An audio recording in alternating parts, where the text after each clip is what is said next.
and welcome to the last day, day 30 of the VinOChiA challenge. So I am having a real basic day today. So going back to basics in terms of what it is that this diet entails. So we've got some juice, right? Got some apple cider vinegar in there. Have to drink that. I actually already had oatmeal. So I went to bed early last night and then ended up my phone made some noise and a friend of mine from New York was chatting at me, so I ended up chatting back at her for a little bit. And so then I told my husband, I can't sleep, and can I have a massage, please? And so he came and gave me a massage. I probably went back to sleep probably about 8:30 or 9. And then I woke up at midnight. So I was up. So I read a book for a while, and then I was starving. So I ended up having oatmeal with chia and dates and vanilla powder in the middle of the night. So I ate that at like 3 o'clock this morning. And then so that was real basics. I've got apple cider vinegar, so I've got my chia seeds and my oats for the day. I have a little container of guacamole that I'm going to take with me with some carrot chips today. And I have a salad, which sounds really good to me. So I need to grab some tomatoes to put on my salad. We have baby tomatoes in the refrigerator. I need to grab some of those. So the only thing that I'm missing really and truly is the second set of chia seeds and the apple cider vinegar tonight. I haven't really decided what it is that I'm going to do for the second set of chia seeds, to be honest with you. I'm just not sure yet. I'll think of something for sure. I know I will, but I don't know what it is right now. So yeah, like I said, just a real basic, easy day.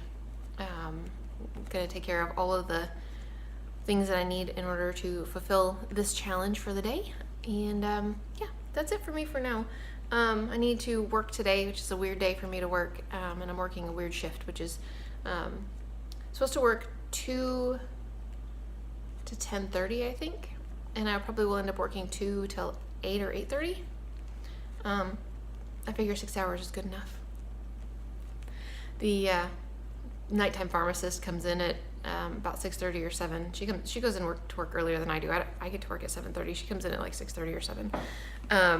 And she's very fast and efficient and all that wonderful stuff. I don't need to be there past 8 or 8:30. So once I'm there for 6 hours, I'm good to go. Anyways, that's it for me for now, guys, but I will talk to you again tonight when I get home. Alrighty, guys, so I am home from work and I found a recipe for something that sounds like a wonderful thing to end our challenge with. So cookies. Can't go wrong with a cookie. So this is basically lemon cookies with chia seeds. So we're gonna give this a shot and see how it turns out. It sounds wonderful. Like, it really sounds really good. I had printed off 2 separate recipes for chia seeds and was looking at them. I was at work, obviously, and it's during the daytime, which I'm not normally there during the daytime, and my boss came up behind me and he said, ooh, cookies. I was like, way to use office resources.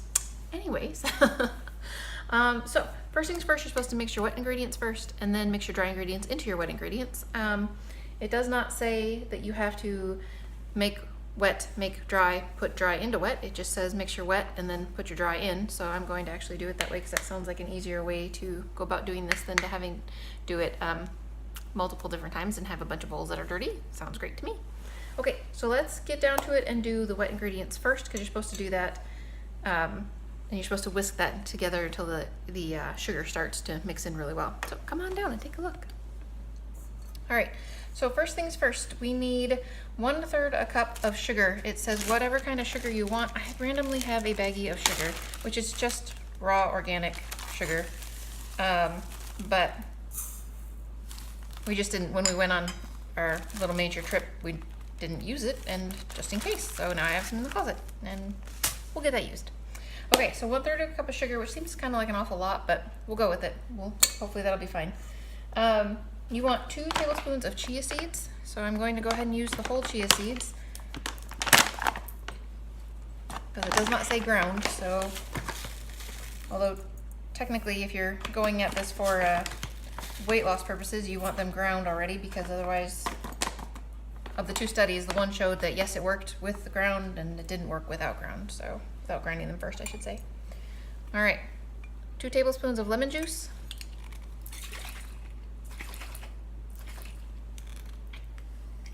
Oh, I should use 1 tablespoon of lemon juice and 1 tablespoon of apple cider vinegar. I'm not going to, but I should. Okay, there's that. And then I need, it says 2 tablespoons of non-dairy yogurt or applesauce and 3 tablespoons of semi-solid coconut oil. I'm just going to use 5 tablespoons of unsweetened applesauce. 5 tablespoons actually is just about 1/3 of a cup, so we're just going to do that.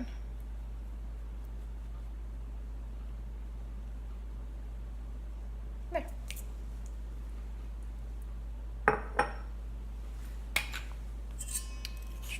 I'm just gonna mix that together. Like my mixing device? Isn't that wonderful?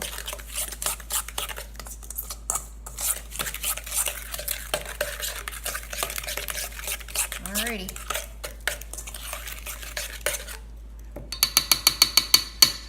There are not very many dry ingredients to this. In fact, there's only 3 because one of them is salt and we're going to leave that out. But you need a teaspoon of baking powder, 1 teaspoon baking powder, 1/4 cup of almond flour. I don't have almond flour, but I'm going to use 1/4 cup of buckwheat flour in there, and 1 cup of just regular flour, whatever type of flour you use. We just have ours is called Namaste gluten-free flour. So I forgot to get the measuring, I got the stuff out for the wet, just not anything out for the dry apparently. I don't know what I was thinking. So let me go get that and I'll be right back. All right, let's start with the baking powder. We need 1 teaspoon of baking powder. I'm getting really low, I need to go to the store and get some more.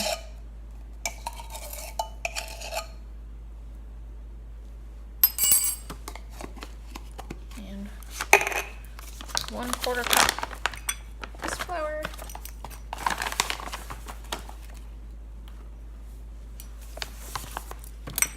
And 1 cup of regular flour.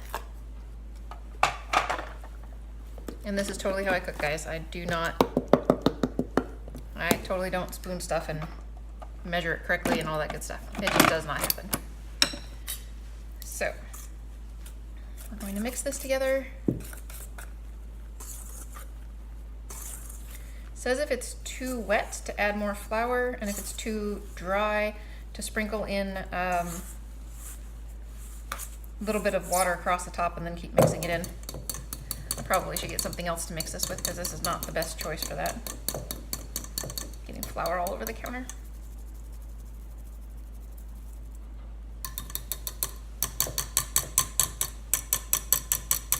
Getting flour all over myself is what I'm doing.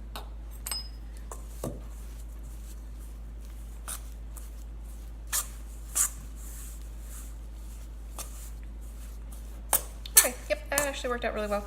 All the little chunks at the bottom are nice and neat and inner dough. So it says to chill your dough for 10 to 15 minutes. So chill the dough for 10 to 15 minutes, and then it says to take out small portions of the dough, roll it into a ball, mix, in a bowl, you're supposed to mix 1 tablespoon of sugar and a pinch of salt, and then you're supposed to roll it in that and then cook it. I don't think it needs more sugar. 1/3 of a cup of sugar is plenty of sugar in my mind. So I'm not actually going to do that. So then you want to put it on a parchment sheet and push it flat and bake it for 10 or 11 minutes and let it cool for 5 minutes before you eat. Ooh, the oven's ready. I'm not ready, but the oven's ready. Okay, so I'm going to let this sit in the refrigerator for like 15 minutes, like it says it's supposed to cool. I don't know if it really needs to, but that's what it says. And then I'm going to bake it, and I will come back and try it with you guys and let you know if there's like a new cookie recipe that needs to be made. All right, I'll see you guys soon. All right, guys, so as far as cookies go, these are actually very good. You definitely do not need to roll them in sugar, for sure. There's plenty of sweetness going on here. Because I didn't use oil and because I didn't use yogurt, I used applesauce in place of both of those things. These are very apple-y. I actually think that you could probably put a whole nother tablespoon of lemon juice in here, or if you actually did use some lemon zest in it, like it does call for lemon zest in the recipe, I don't have any lemons, it would probably make a marked difference as well. It's very good though. I really like these. I made a bunch of little ones and then 3 really big ones. So there's my cute little ones, and there's my 3 really big ones that look kind of like veggie burgers. But anyways, I did try one and really enjoyed it. And my husband tried one because there's no salt in here, and he had a bite of one. He didn't have more than that. He said that yes, he could definitely taste the applesauce, and he said if you're going for a lemony flavor, you might want a little more lemon, which is definitely true. But I will enjoy these. These are very good. So Anyway, they're not like a, you know how sometimes gluten-free cookies tend to be very, very, well, gluten-free products either break apart and are crumbly and messy and gunky and stuff. This worked out really well as a cookie mix. So it's definitely not crumbly, and it's not too dry. It's good. So anyway, go make these. Stick some more lemon juice in it, for sure. That's it for me for today, guys. But I will see you again tomorrow for a finale video.